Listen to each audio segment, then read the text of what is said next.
नमस्कार, बहुत स्वागत आप सभी का। आप देख रहे हैं आपकी बात छत्तीसगढ़। आपके साथ मैं हूं अभिलाष मिश्रा। सेना की भर्ती की नई स्कीम अग्निपथ के विरोध में कांग्रेस ने पूरे छत्तीसगढ़ में सत्याग्रह किया है। सीएम भूपेश बघेल की अगुवाई में पूरे प्रदेश में कांग्रेसी नेताओं और कार्यकर्ताओं ने केंद्र से इस योजना को वापस लेने की मांग की है।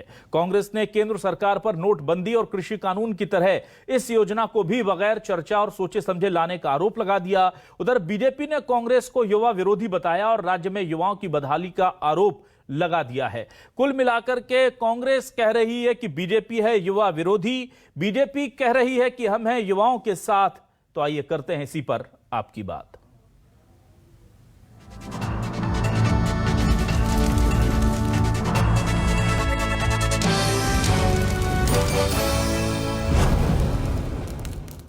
छत्तीसगढ़ में सीएम बघेल के नेतृत्व में आज जबरदस्त तरीके से सत्याग्रह किया गया। अग्निवीर योजना के अग्निपथ योजना के खिलाफ किस तरह से पूरे प्रदेश में आयोजन हुए, ये देखिए।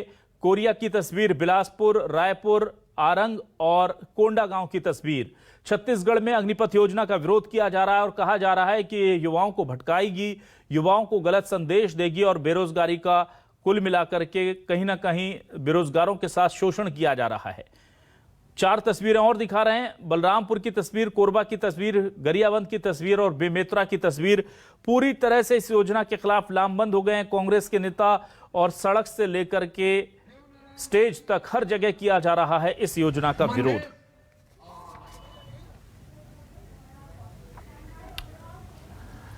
और इस योजना को लेकर कांग्रेस जहां बीजेपी पर हमलावर है, इस योजना को बिना चर्चा किए लाए जाने का आरोप लगा रही है और तंज करते हुए भूपेश बघेल कह रहे हैं कि एक ऐसी योजना है जिसमें रिटायर होने के बाद युवा शादी करेगा। उधर धर्मलाल कौशिक कह रहे हैं कि युवाओं का सबसे ज्यादा नुकसान तो छत्तीसगढ़ में बघेल सरकार कर रही है। और अब युवाओं की तरफदारी की बात करते हैं। युवाओं को हम सेना में काम करने का मौका दे रहे हैं, बीजेपी को यह अच्छा नहीं लग रहा। सुनिए।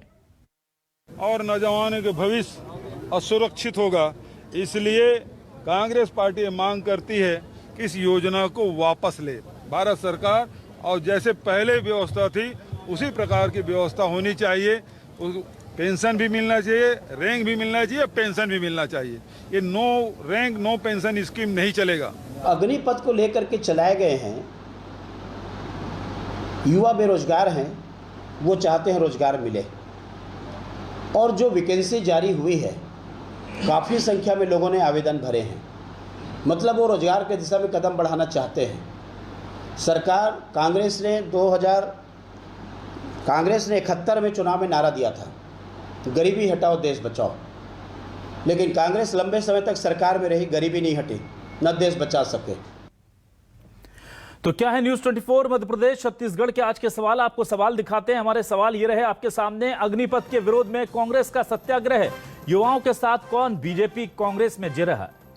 बिना बातचीत के क्यों आती है हर स्कीम? क्या केंद्र हो चुका है पूरी तरह से संवेदनहीन? 4 साल बाद क्या होगा इंतजाम? पैसा बचाने के चक्कर में युवा हो रहे नीलाम। अग्निवीर पर कांग्रेस के सियासी वार, बीजेपी भी अब आर पार को तैयार। तो अग्निवीरों को लेकर के सियासत ज्यादा हो रही है, लेकिन बेरोजगारी का आलम क्या इस कदर है कि कोई भी योजना मिले, यहां तो लोग कॉन्ट्रैक्ट पर 5-5 हजार में 50-50 हजार का काम करने को तैयार हो जाते हैं। तो यहां तो 4 साल नौकरी की गारंटी है, उसके बाद भी उम्मीदें हैं। क्या इस वजह से युवा इस अग्निवीर योजना को सफल बनाएंगे? बड़ा सवाल है। हमारे साथ 3 खास मेहमान जुड़ चुके हैं, सीधे रुक कर लेते हैं उन मेहमानों का। हमारे साथ जो मेहमान जुड़े हैं उनमें से अमरजीत चावला जी हैं, प्रदेश महामंत्री कांग्रेस के वरिष्ठ नेता। बहुत बहुत स्वागत करता हूं चावला जी आपका न्यूज 24 मध्य प्रदेश छत्तीसगढ़ में। साथ ही साथ डॉक्टर कृष्णमूर्ति बांधी जी हैं, भाजपा के वरिष्ठ नेता विधायक। बहुत बहुत स्वागत है आपका बांधी जी न्यूज 24 मध्य प्रदेश छत्तीसगढ़ के इस डिबेट में। और वरिष्ठ पत्रकार हमारे साथ राम अवतार तिवारी जी जुड़ चुके हैं। राम अवतार तिवारी जी आपका भी स्वागत करता हूं हमारे इस खास डिबेट शो में। सबसे पहले मैं आ जाता हूं अमरजीत चावला जी, बड़े दिनों बाद सर अग्निवीरों के लिए छत्तीसगढ़ में बड़ा आंदोलन किया। संवेदनशीलता तो नजर आई, पर ऐसा लगता नहीं कि थोड़ी देर हो गई। जब विरोध होना था, जब पूरे देश में विरोध हो रहा था, तब जरूरत थी युवाओं को आपके इस विरोध की, पर शायद उस वक्त आप लोग दिल्ली के पार्टी के अनुशासन के तले हुए आंदोलन में ज्यादा व्यस्त थे।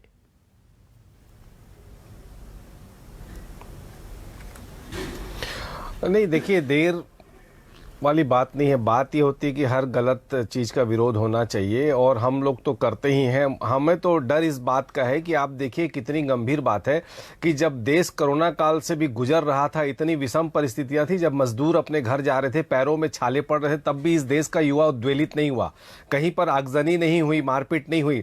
उसके बाद जब कोरोना के बाद जब हॉस्पिटल में ऑक्सीजन नहीं मिल रहे थे, कई लोगों की मृत्यु हो गई, उसके बाद भी देश का युवा उद्वेलित नहीं हुआ। आप सोचिए कि आज देश का युवा उद्वेलित हो रहा है, कई जगह आगजनी हो गई, जो कि नहीं होनी चाहिए, सरकारी संपत्ति को कभी नुकसान नहीं पहुंचाना चाहिए। लेकिन आप ये स्थिति देखिए कि आज देश में ये सरकार जो है, पता नहीं इनकी बुद्धि को क्या हो गया। पहले किसानों का विरोध कर रहे थे, उसके बाद अब ये युवाओं के रोजगार को लेकर ये गलतियां कर रहे हैं। और मुझे ये समझ में नहीं आता, पहले ये रात को 8 बजे के बाद घोषणाएं कर देते थे, कभी रात को 12 बजे घोषणाएं कर देते। अरे भाई, विपक्ष से पूछ लोगे और पार्लियामेंट्री कमेटी में किसी बात पे विचार कर लोगे, उसके बाद कोई योजना लागू करोगे, तो आपको इस टाइप का काम नहीं करना पड़ेगा। पहले भी नोटबंदी किए, 50 दिनों में इन्होंने 60 अमेंडमेंट किए। आप ऐसी योजना ला रहे हो जिसमें देश के युवाओं का भविष्य भी जो है वो अंधकार में हो जाएगा और कहीं ना कहीं देश की सुरक्षा भी खतरे में पड़ जाएगी। अरे आप उनको 21,000 रुपए तनख्वाह दोगे, उसके बाद 4 साल बाद रिटायरमेंट कर दोगे, ना उनको आप रैंक दोगे, ना आप उनको पेंशन दोगे, ना आप उनको कैंटीन का कोई बेनिफिट मिलेगा, और ना उनको कोई टिकट मिलेगी, ना उनको कोई मेडिकल के बेनिफिट्स मिलेंगे। बिल्कुल चावला जी, जायज हैं, लेकिन जब आग लग रही थी, जिसको लेकर के आप देख रहे हैं कि हमारा युवा उद्वेलित था, जब पुलिस वाले उन्हें दौड़ा रहे थे, जब पूरे देश में इस मामले को लेकर विरोध हो रहा था, तब अगर मेरे रायपुर में इस तरह का पूरे छत्तीसगढ़ में विरोध होता तो उससे ज्यादा नैतिक बल मिलता, उस विरोध को नैतिक समर्थन मिलता। अब ऐसा लग रहा है कि केवल कोरम पूरा करने के लिए, केवल एक फॉर्मेलिटी निभाने के लिए विरोध कर दिया गया, जबकि अब सेंट्रल गवर्नमेंट ने इस पूरे मामले पर डैमेज कंट्रोल बहुत हद तक कर लिया है। यह आरोप था और यह सवाल था मेरा सर। नहीं, डैमेज कंट्रोल वाली बात नहीं है। देखो क्या होता है कि इनको सद्बुद्धि भगवान देगा, जैसे इनको किसान कानून, काले कानून वापस लेने पड़े, ये अग्निपथ योजना भी इनको वापस लेनी पड़ेगी, क्योंकि देश का युवा जब जब जागृत होता है, क्रांति होती है। मुझे तो इनकी बुद्धि पर तरस आ रहा है कि ये देश की सुरक्षा के साथ खिलवाड़ कर। आप देखिए, जैसे इन्होंने नोटबंदी की घोषणा की थी और बड़े बड़े वादे किए थे कि जो 100 दिन में है काला धन वापिस आ जाएगा, आतंकवादी घटनाओं में कमी होगी, तो फिर पुलवामा जैसी घटनाएं क्यों हुई? और अगर काला धन वापिस आ गया तो आज जो है स्विस बैंक में अकाउंट में खातों में पैसा ज्यादा कहां से आ गया? तो ये देखो, ये जुमलेबाज पार्टी है, ये खाली दिग्भ्रमित करती है। इनको महाराष्ट्र में सरकार गिरानी थी, इनको ये अग्निवीर जैसी काली योजना लानी थी, इसलिए इन्होंने जो अपने जो ये नालायक बच्चे हैं केंद्र सरकार के, आईटी, इनकम टैक्स और ईडी और सीबीआई, इसका सामने रख के इन्होंने विपक्ष के ऊपर लोकतंत्र की हत्या करने का प्रयास किया। तो आज जनता समझ रही है कि ये सारी चीजों को घुमा फिरा के इसलिए लाते कि जब इनको बेईमानी करनी होती है तो दिखाने के लिए ये कुछ और योजनाएं लाती हैं ताकि देश का ध्यान उस तरफ हो और असली ये इस टाइप की योजनाएं लागू करे। आज इनके पास 10.5 लाख करोड़ से ज्यादा माफ करने के लिए था। मेहुल चोकसी, नीरव और विजय माल्या जैसे लोगों का पैसा माफ कर दिए और सुरक्षा का बजट कम कर दिए। तो इनकी तो बुद्धि भ्रष्ट हो गई है और ये इसीलिए हुई क्योंकि मोदी जी को परिवार का दर्द नहीं मालूम। आपके पास आता हूं मैं, इसलिए वो इस तरह का कर रहे, पर युवाओं के साथ इस तरह का करके भारतीय जनता पार्टी ठीक काम नहीं कर रही। ठीक है बांदी जी, मैं आपके पास आता हूं। बांदी जी, अग्निवीर योजना के लिए आप 10 पक्ष में, पॉजिटिव में, उसके फेवर में, प्रॉज में बहुत सारे बिंदु गिना सकते हैं, लेकिन मेरा एक सवाल है बहुत हद तक आपको भी जायज लगेगा कि आप नोटबंदी अचानक से ले आए, जीएसटी को लेकर के हमने देखा कितने संशोधन करने पड़े, आज तक जीएसटी का फॉर्मूला ही तय नहीं हो पा रहा है। हमने देखा काले कृषि कानूनों की जिनकी बात की जाती थी उन पर सरकार असमंजस में रही, देश अस्थिर रहा, देश में आगजनी हुई। सर ऐसा भी क्या युग हो? अगर इतनी बड़ी योजना ला रहे थे तो विपक्ष के साथ बैठ लेते, आपको तो पता थे ना, आप तो कन्विंस करा सकते थे। नहीं तो फिर प्रधानमंत्री जी को हमारे मजबूरी में फिर आकर कहना पड़ता है कि हम शायद समझा नहीं पाए। तो एक बार अगर ऐसा आपने देख लिया था तो अगर साथ में ले आते, मिलजुल कर बैठ लेते, एक आध दो मांगे इनकी मान ली जाती ज्यादा से ज्यादा, बाद में भी तो आपने लाने के 3 दिन के बाद अंदर 3-4 संशोधन कर दिए ना, पहले कर लेते सर। हर बार माई वे और हाईवे का ये जो एटीट्यूड होता जा रहा है, क्यों सर?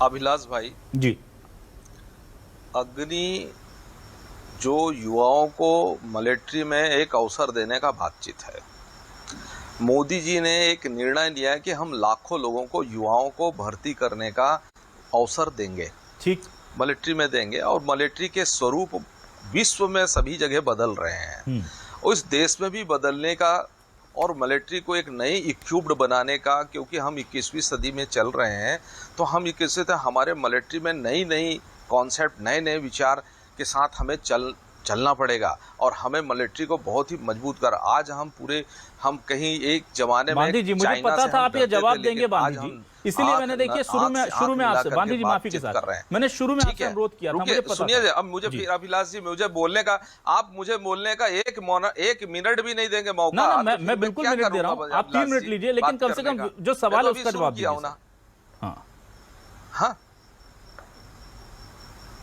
हाँ ना, तो मैं तो वही बता रहा हूँ ना। आपने कहा कि देखो कोरोना वाला विषय आ गया, कोरोना वाले में विषय में आ गया, तो मैं कहता हूं छत्तीसगढ़ में कोरोना काल में सरकार ने कितना बजट दिया पैसा आम जनता को, ये बता दे, पूछ लीजिए आप इनसे।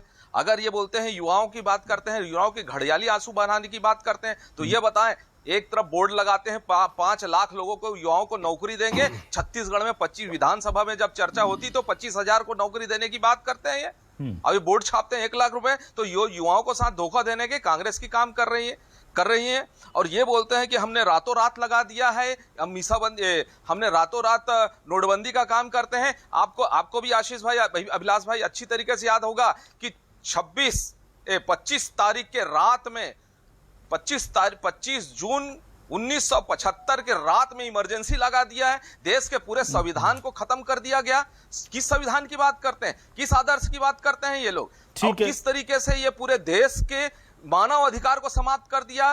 ठीक है, अभिव्यक्ति की आजादी को समाप्त कर दिया। पूरे जो जिस स्वतंत्रता को हमने गांधी जी से लड़के प्राप्त किया था, ये लोगों ने खिताब, ये क्या बात करेंगे, है ना। इसलिए जो बातचीत गोलमोल न कर, गांधी जी से लड़के प्राप्त किया था, बांधी जी क्या बोल रहे हो, गांधी जी से लड़के स्वतंत्रता प्राप्त प्रमुख की। लोग। अरे बांधी जी, मैंने तो आपको बोला नहीं है ना।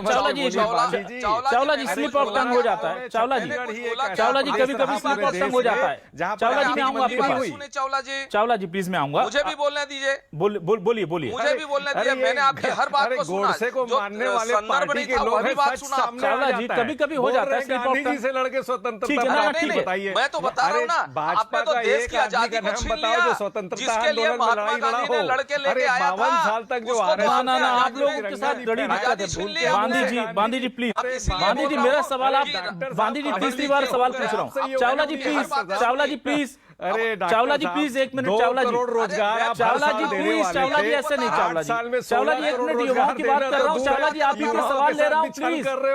चावला जी आप एक छोटी सी चीज को, एक स्लिप ऑफ टंग को, एक उच्चारण में गलती को आप उस तरह से मत कीजिए। अभी मुझे महत्वपूर्ण गंभीर सवाल लेने।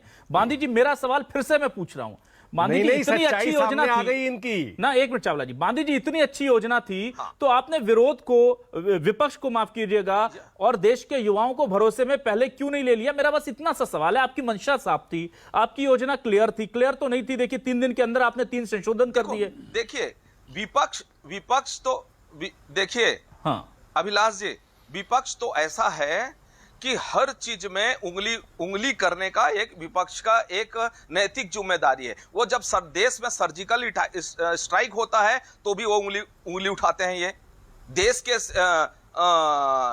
के सेनाओं पर प्रश्न चिन्ह खड़ा करते हैं। विश्वास करना, देश के सेनाओं पर विश्वास करना, तो आपको विपक्ष पर भरोसा ही नहीं है, ठीक है, प्रश्न खड़ा करते हैं। राम अवतार तिवारी जी, मेरे देश में जिसे दुनिया का सबसे बड़ा लोकतंत्र कहा जाता है, सभी सेना अध्यक्ष लोग कह रहे हैं इस बात को कि कहीं न कहीं ना, सेना अध्यक्ष तो सर कहेंगे, देश में पूरे सभी तीनों अंग के सेना अध्यक्ष लोग कह रहे हैं कि ये योजना में गलत विपिन रावत जी ने क्या कहा था, जरा डॉक्टर साहब उसके बारे में हमको बोल दीजिए। विपिन रावत जी ने रिटायरमेंट को लेकर, उम्र को लेकर जो बात कही थी, उस पर भी तो बोल दीजिए आप थोड़ा। ठीक है, विपिन रावत जी ने क्या कहा था उसके बारे में बोल दीजिए। और जितने परमवीर चक्र प्राप्त है, एक मिनट तिवारी से ले लेता हूं, तिवारी जी के पास आ रहा हूं, वो क्या बोल रहे, जरा उस पर भी बात कर लीजिए। चावला जी में आ रहा हूं। राम अवतार तिवारी जी मुझे बताइए कि देश में जब भी कोई बड़ा फैसला होता है, उस पर राजनीति होगी तो स्वाभाविक है, लेकिन क्या इस डर से, बांधी जी 1 मिनट, बांधी जी प्लीज, उसकी उत्तर दूं। बांधी जी 1 मिनट सर, मैं एक बार राम अवतार तिवारी जी से बात कर लेता हूं, फिर एक एक करके आपके पास आता हूं। तिवारी जी मुझे बताइए, इस देश में अगर कोई बड़ा फैसला होगा तो उस पर राजनीति होगी, यह स्वाभाविक है, पहले से होती आ रही, आज से नहीं होती आ रही। लेकिन क्या इस डर से बड़े फैसलों के दौरान विपक्ष को साथ लेना छोड़ देना चाहिए? क्या बड़े युवाओं से जुड़े बड़े बड़े फैसले, जो कि हमारे आने वाले समय में हमारा रक्षा क्षेत्र का भविष्य बदल सकते हैं, आर्थिक व्यवस्था की रीढ़ जो है उसको पूरी तरह से बदलाव उसमें ला दिया गया। कृषि योजनाओं को लेकर के आमूलचूल परिवर्तन करने वाले फैसले, जो बड़े फैसले हैं, क्या उनमें सिर्फ यह कह करके कि विपक्ष विरोध करेगा इसलिए हम उससे बात नहीं करते और सीधे इंट्रोड्यूस कर देना और फिर बाद में 3-4 दिन में उसमें 3-4 संशोधन कर देना, यह प्रक्रिया ठीक मानते हैं आप?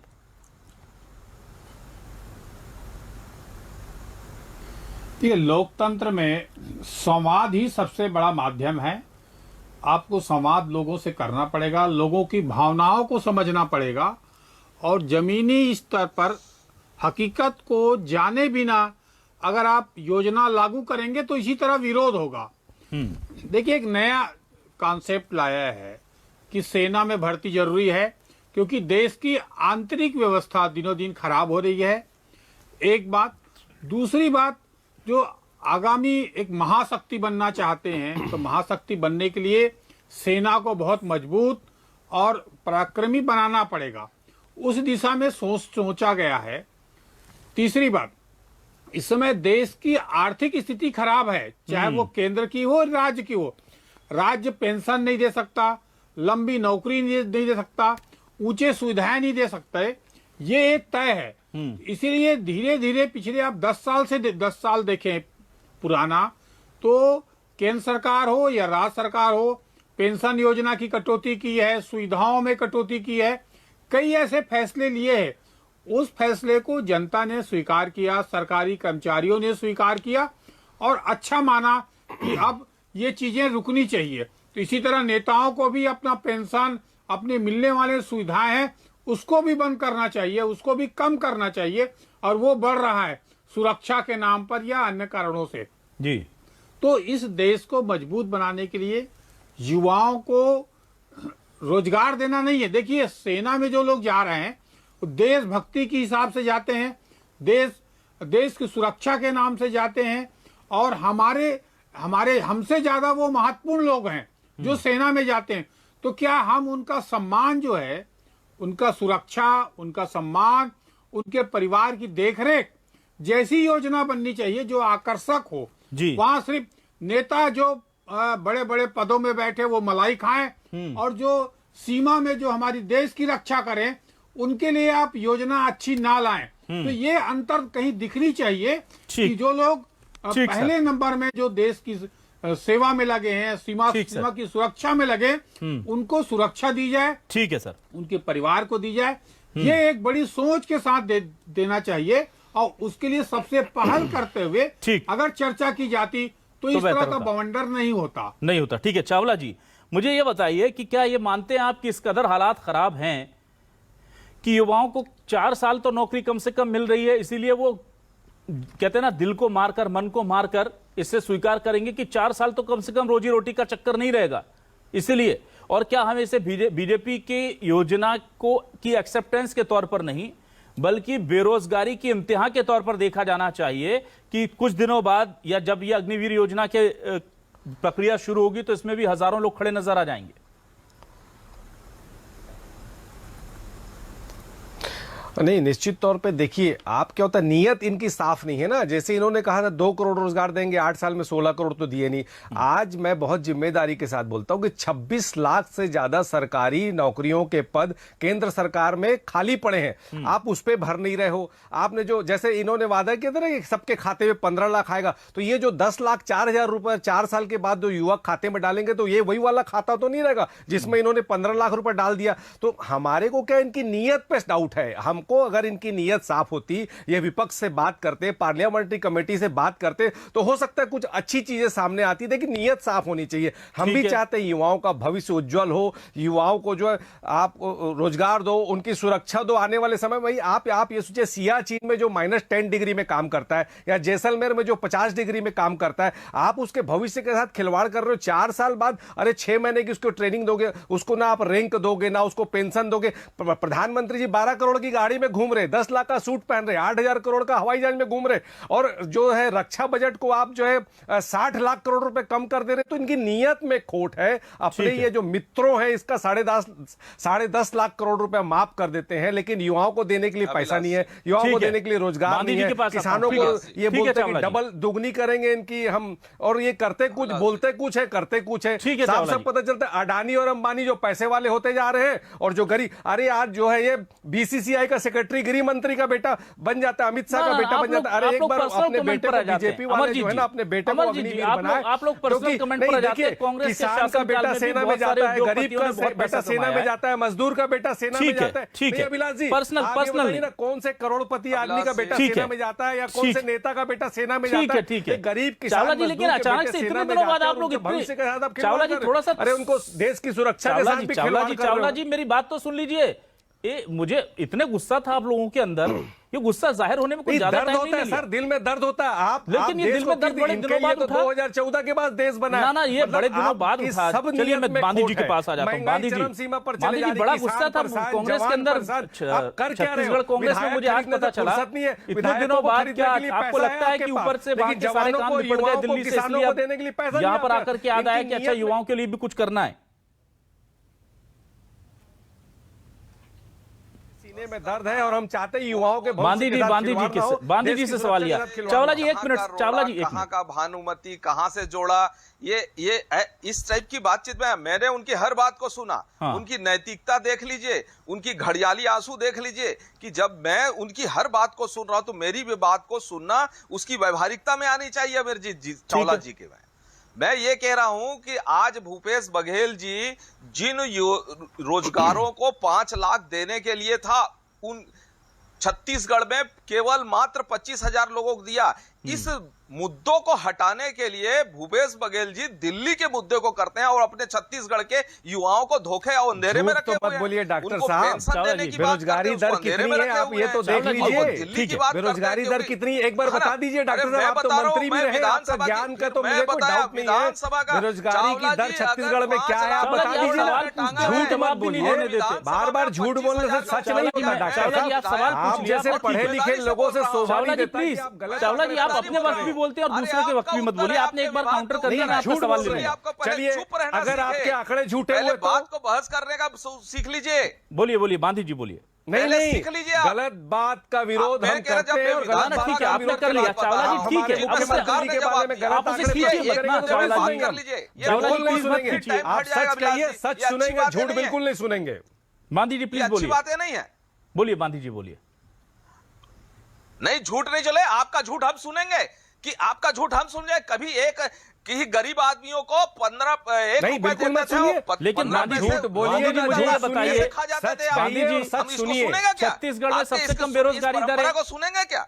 हम सुन रहे हैं आपके, आप बोलते हैं, है ना, आप लोकतंत्र की हत्या कर रहे हैं, हम सुनेंगे लोकतंत्र का। आराम से चलिए ठीक है, ठीक है। राम अवतार तिवारी जी के पास आता हूं फाइनल कमेंट के लिए। समय कम हो गया है, बहुत कम समय बचा है। राम अवतार तिवारी जी मुझे बताइए, क्या आपको लगता है कि बीजेपी या कांग्रेस कोई ऐसी पार्टी है जो युवाओं के लिए वाकई में बहुत ज्यादा चिंता करती है?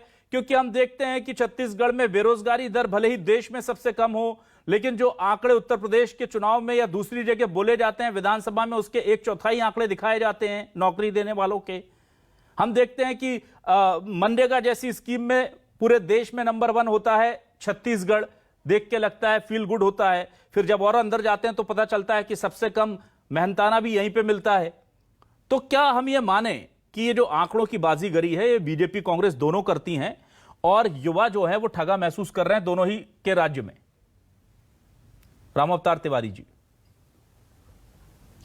अभिलाष जी बिल्कुल सही कहा आपने, क्योंकि चुनाव में एक बड़े मतदाता के तौर पे युवा हैं और युवाओं को अपने राजनीतिक पार्टी में लेने के लिए, युवाओं को दिग्भ्रमित करने के लिए बड़े बड़े वादे किए जाते हैं, बड़ी बड़ी बातें की जाती है, मगर उन युवाओं के लिए सही दिशा देने के रोड मैप तैयार करके, ठीक है, इच्छा शक्ति के साथ काम करने की जरूरतें हैं। वो कहीं न कहीं नहीं दिख रहा है। देश एक तरफ आर्थिक मंदी से गुजर रहा है, देश महंगाई से गुजर रहा है, और युवाओं का जो भविष्य है वो अंधकार दिख रहा है।